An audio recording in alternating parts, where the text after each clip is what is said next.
कि इस पूरे एफ डैश एक्स को अगर डिक्रीजिंग प्रूव करना है तो वो इन तीन टर्म पे डिपेंड करता है।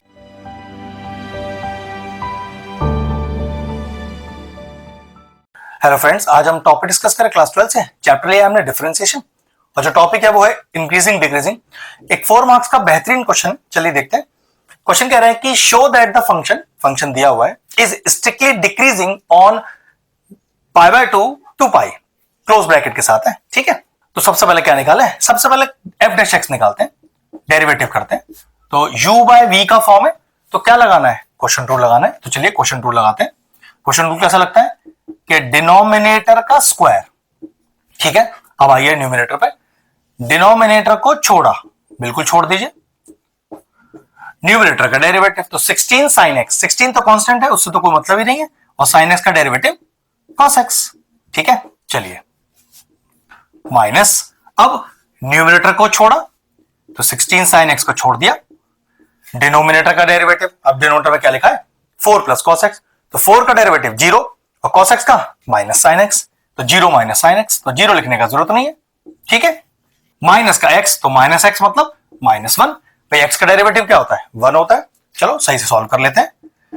तो f dash x is equal to, अंदर मल्टीप्लाई कीजिए, 16 4 जा 64 cos x plus 16 cos square x, ये हो गया plus 16 sin square x whole upon 4 plus cos x का होल स्क्वायर और माइनस का 1।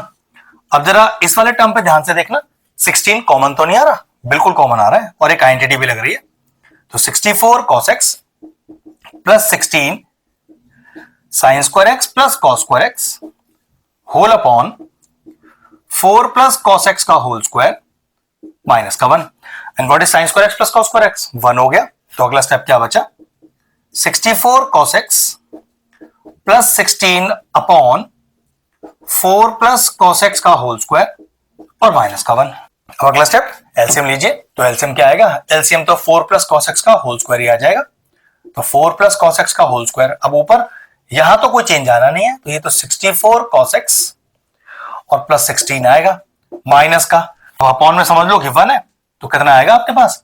4 प्लस cos x का होल स्क्वायर आएगा। सिंपल एलसीएम ले आए, कुछ खास नहीं कर रहा हूं इसके अंदर में, ठीक है। यहां a प्लस b का होल स्क्वायर खोलो, तो 64 cos x प्लस 16 माइनस लगाकर खोलो a प्लस b का होल स्क्वायर, तो a square plus b square plus का 2ab, ठीक है, ब्रैकेट बंद, whole upon 4 plus cos x का होल स्क्वायर। चलिए ब्रैकेट भी खोलिए वाला, तो ये हो गया 64 cos x प्लस का 16 माइनस का 16 माइनस का cos स्क्वायर x और माइनस का 8 cos x whole upon 4 plus cos x का होल स्क्वायर।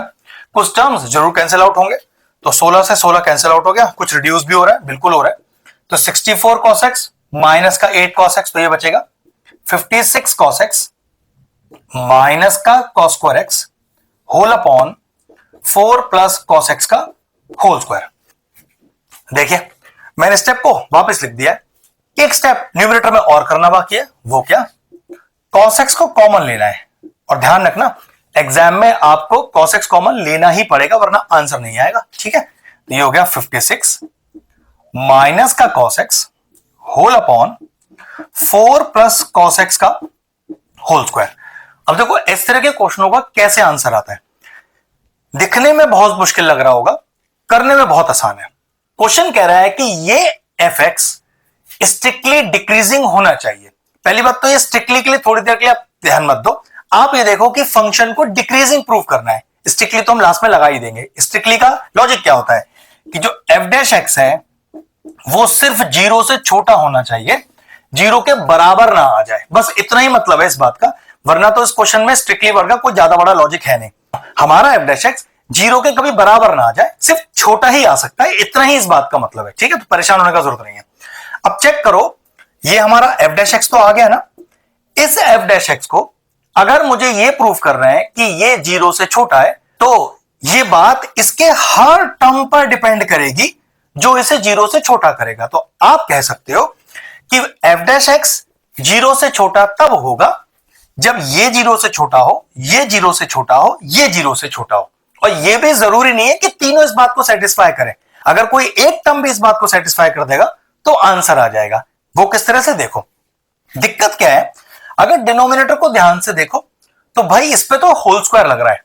होल स्क्वायर लगने का मतलब है कि एक पॉजिटिव नंबर है और ये तो कभी डिक्रीजिंग हो ही नहीं सकता, ये हमेशा रहेगा इंक्रीजिंग। तो आपने लिखा कि सिंस 4 प्लस कॉस एक्स का whole square, 4 plus cos x का whole square is always greater than 0, hence it is an increasing function.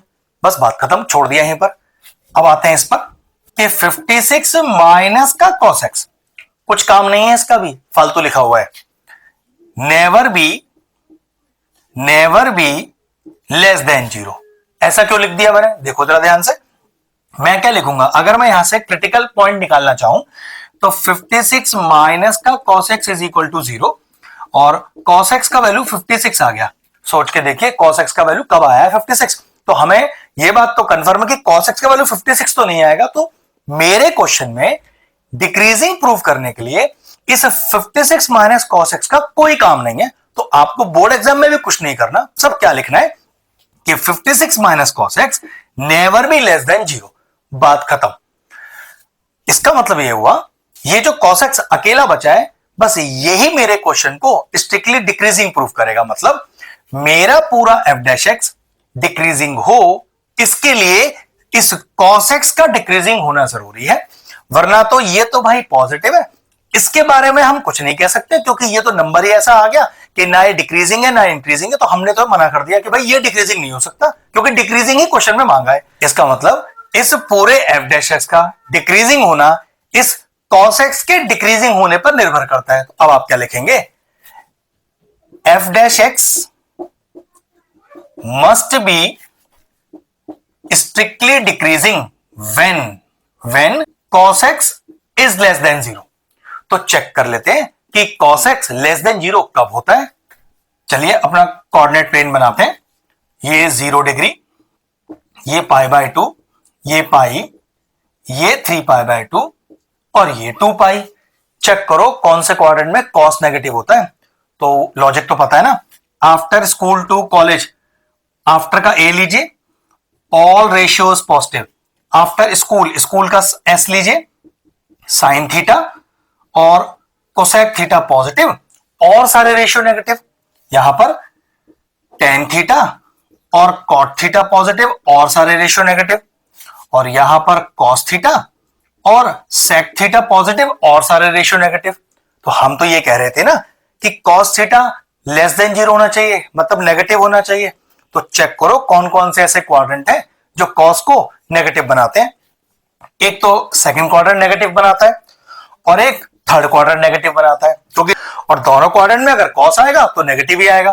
तो कैसे लिखेंगे, कॉस इज लेस देन 0 कब, व्हेन x बिलोंग्स टू, ध्यान से देखिए, पाई बाय 2 से पाई, पाई बाय 2 से पाई यूनियन पाई से 3 पाई बाय 2, पाई से 3 पाई बाय 2, दोनों ही इंटरवल में मेरा कॉस नेगेटिव है, लेस देन 0 है। क्योंकि क्वेश्चन में सिर्फ पाई बाय 2 से पाई मांगा है, तो मैं इस वाले स्टेप को अगले स्टेप पे हटा दूंगा और लिखूंगा therefore fx is strictly decreasing on pi by 2 to pi। Question finish. ध्यान रखिएगा इंक्रीजिंग डिक्रीजिंग के इस तरह के बहुत सारे क्वेश्चन हमारे चैनल पे अवेलेबल है। अब अच्छे से जाके और भी क्वेश्चन सीख सकते हैं। इस तरह के क्वेश्चनों में हमेशा ध्यान रखना स्ट्रिक्टली डिक्रीजिंग या स्ट्रिक्टली इंक्रीजिंग का फर्क नहीं पड़ता है। बात आपको इस चीज पर ध्यान रखना है कि इस पूरे एफ डैश एक्स को अगर डिक्रीजिंग प्रूव करना है तो वो इन 3 टर्म पे डिपेंड करता है। और यह भी ध्यान रखना है कि तीनों को आपको डिक्रीजिंग या इंक्रीजिंग प्रूव नहीं करना है। अगर कोई एक भी डिक्रीजिंग प्रूव हो गई तो आंसर डिक्रीजिंग हो जाएगा। क्योंकि यहां पर होल स्क्वायर लग रहा था, तो होल स्क्वायर वाले टर्म हमेशा पॉजिटिव होते हैं जो कि इंक्रीजिंग फंक्शन होते हैं। आपने लिख दिया 56 माइनस cos x के बारे में हमें कुछ नहीं पता, क्योंकि cos x इक्वल टू 56 आया ना, तो हमने पहले लिख दिया कि 56 minus cos x never be less than 0। तो हमें पता चला कि पूरा f डैश x का डिक्रीजिंग होना सिर्फ cos x के डिक्रीजिंग होने पर निर्भर करता है। अब cos x डिक्रीजिंग कब होता है? तो सेकंड क्वाड्रेंट में भी होता है, थर्ड क्वाड्रेंट में होता है। सेकंड क्वाड्रेंट कहां से कहां लाई करता है? π/2 से पाई, लिख दिया, यूनियन पाई से 3π/2। क्योंकि हमारे आंसर में सिर्फ π/2 से पाई मांगा गया था, तो हमने फाइनली बोला कि भाई fx स्ट्रिक्टली डिक्रीजिंग हो जाएगा ऑन π/2 से पाई। क्वेश्चन फिनिश हो गया। अगर इस तरह के और इंटरेस्टिंग वीडियोस देखना चाहते हैं तो चैनल की प्लेलिस्ट में जाएं, वहां इंक्रीजिंग डिक्रीजिंग की सेपरेट प्लेलिस्ट है। इवन डिफरेंशिएशन में भी आपको ये प्लेलिस्ट अलग से दिखाई दी जाएगी, वो भी चेक कर सकते हैं। ये प्लेलिस्ट मैं हैंड स्क्रीन में भी डाल दूंगा और सारे इंपॉर्टेंट चैप्टर्स की प्लेलिस्ट के साथ, जाके उन्हें भी चेक कर लीजिएगा।